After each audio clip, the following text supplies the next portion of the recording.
Welcome to the deep dive. You know, our mission here is always to cut through all the noise and really distill the essential knowledge from the sources you share with us. Right. We take these detailed roadmaps that kind of can feel a little overwhelming, and we turn them into practical insights you can actually use. And today we're unpacking a fundamental piece of business architecture from an author named Donna Sylvester. And she approaches this whole topic as a relationship systems expert. The source material, it really gets at attention that I think a lot of people feel, but don't always have the words for. What's that? Well, we all know that referrals are absolutely vital for growth, right? But so many of us just rely on this kind of passive hope. You do good work and just hope someone notices and sends business your way. Exactly. And that just feels really ineffective and honestly kind of frustrating. Yeah, it creates this huge gap between the quality of the service you deliver and the consistency of your growth. So the core problem the source tackles is how to bridge that gap, how to turn that excellent work into a continuous stream of high-quality introductions, or, as Sylvester calls them, hidden referrals. And that phrase, hidden referrals, that's so key. It suggests they aren't hidden because they're a secret, but because the processes that generate them aren't obvious. They're built into the system. Right, into the architecture of how you relate to your entire network. So our mission for this deep dive is to get beyond just accidental versus intentional referrals. Yeah, and to focus on those intentional, systemic referral streams Yeah. that really define a solid business architecture. Okay, let's unpack this architecture then. So Sylvester gives us this very deliberate 15-point roadmap.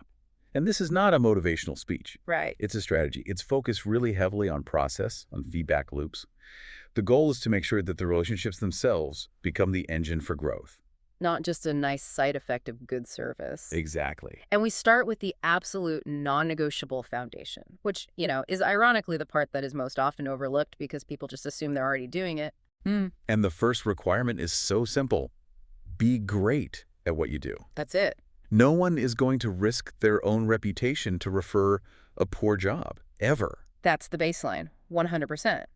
But as a relationship systems expert, Sylvester says you have to move past just thinking you're great. Yep. You need to review your entire business process. I mean, from the very first client call through delivery, invoicing, and, this is crucial, the aftercare. To spot all the little places you can be exceptional. It's the whole under-promise, over-deliver idea, but in a way that feels really intentional. Because if the quality isn't there, the whole referral system just collapses. Okay, so if quality is the price of entry, the next step is actually sticking around in your network's memory. Yes. Because even if you are great, that fact is forgotten so quickly if you're not memorable. That's the second point on the roadmap. And this is where her expertise really shines through, linking these business systems to, relational psychology. Yeah. There's this perfect kind of painful anecdote in the source about a guy named Jordan Adler. He needed emergency plumbing work at his mountain home. Yeah. A pipe burst. And he had used this excellent, really reliable plumber years before. But when he needed him, He couldn't remember the name. couldn't remember the name, couldn't find the contact info. The plumber, even though he was great, it just slipped off the radar. Wow. And that's just a tragedy of lost revenue, right? Business that was already earned but couldn't be collected because of a visibility gap. Precisely. The key takeaway from that story is that you have to stay in touch somehow, at least twice a year. And it can't just be a generic holiday card. No, it needs to be something valuable, something non-transactional, a genuine check-in. And that net has to stretch way beyond just your current customers. To referral partners, vendors, even old clients. Yes, or you just vanish from their memory right when they have that perfect opportunity for you. That proactive maintenance, that is the architecture in action. And that ties into point 6, which is this idea of being a geo-giver. Yeah. You have to bring value to your sphere. This is the fuel for the whole system. It means you participate, you shine a spotlight on other people, and you proactively generate referrals for them first. That reciprocal value, it signals you're in it for the relationship, not just the transaction. You're investing in the whole ecosystem. Okay, so if quality is the foundation and visibility is the maintenance and that reciprocal value is the fuel, then we're ready to move from just wishing for referrals to actually building the system. And this is where it gets, for me, really interesting. Point 3 is critical. Be intentional. Right. Most people don't actually have a measurable referral goal. They just hope. They just hope. And that lack of intentionality means there's no real execution. So this is about defining the system. Creating a specific goal, identifying the actions you need to take. Which networking groups? how many one-on-one meetings, and what's the process for developing those connections over time. And that intentionality supports point 4, which is that relationships are the foundation, meaning just, handing out a business card isn't enough. Not even close. It's not sufficient for creating that warm introduction that leads to a hidden referral. So if we've defined the system, how do we actually start those conversations? That brings us to point 5. Start conversations that are rooted in genuine curiosity. The intention here is not the sale. It's not. You're trying to figure out what's really happening in the other person's world. What are their challenges? What are they excited about? And here's the crucial detail, and this is so hard for so many people. You do not pitch your product or service during this conversation. Absolutely not. The second you pitch, the relationship becomes transactional. You've closed the door. You have to keep it entirely about being helpful. You're gathering intelligence so you can be helpful later, which in turn earns you the right to ask for something down the road. That changes the entire dynamic. You're building a relationship database, not just closing a sale. Exactly. And let's look at 2 points that really highlight this relationship system aspect. Mhm. First, point 11, reciprocity is key.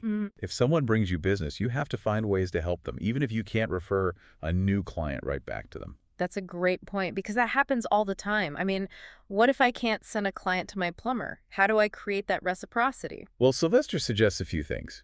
You could support their charity event, or offer a resource they need that's totally outside your business, or help with a cause they care about. So it's about helping their world thrive. He proves you value them, not just their referrals. Okay, and then there's point 12, which challenges how most of us think about the ask itself, developing your ask. We all tend to cast this lazy, wide net, say, hey, do you know anyone who needs a good CPA? Which almost never works. It never works because specificity is paramount. And her advice as a systems expert is all about how human memory works. A general ask, it's too abstract. It just makes the referrer's brain freeze up. It's too much work for them. Way too much. But when you shift the language, the example from the source is just perfect. Instead of a broad ask, try something like, I'd like to talk with moms who are struggling to help a teenage son with severe acne. Wow. That is instantly actionable. It triggers immediate memory recall in the other person. Right. You might not know anyone who needs life insurance, but you immediately remember your friend's struggle with her son last year. So you're reducing the cognitive burden on the referrer. That's fantastic. Specificity as an act of service. Exactly. And all of this intentionality brings us to what is probably the biggest breakdown point in most referral systems. Which is? The lack of a systemic closing loop.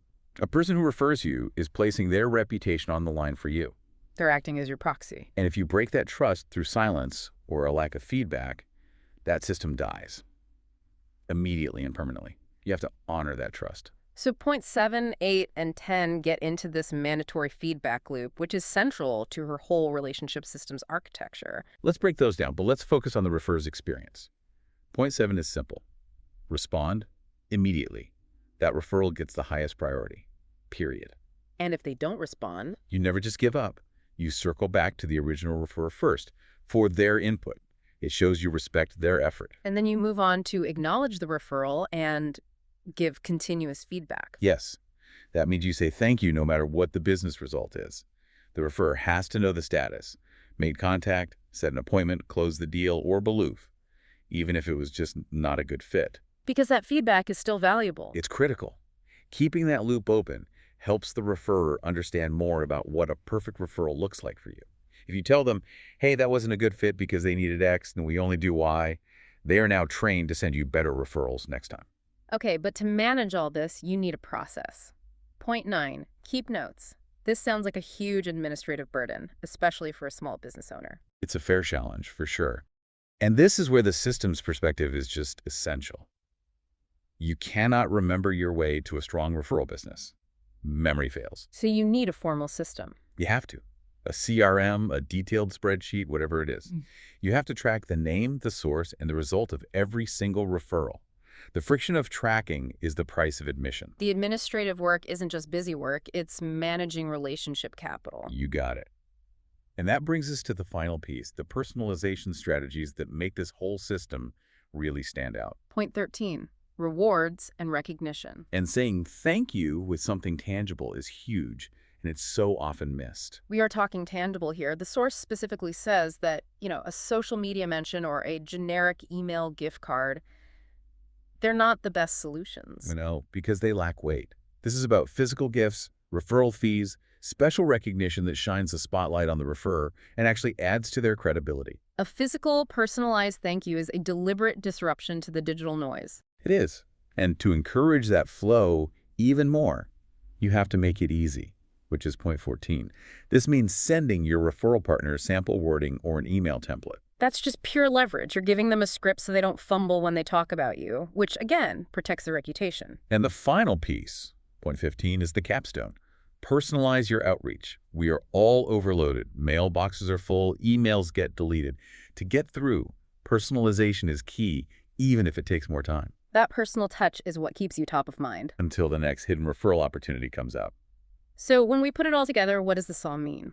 The big takeaway from Donna Sylvester, the relationship systems expert, is that a thriving referral business isn't about luck or charisma. No. It's about a deliberate, detailed, and feedback-rich architecture that is designed to serve the referrer first. Yes.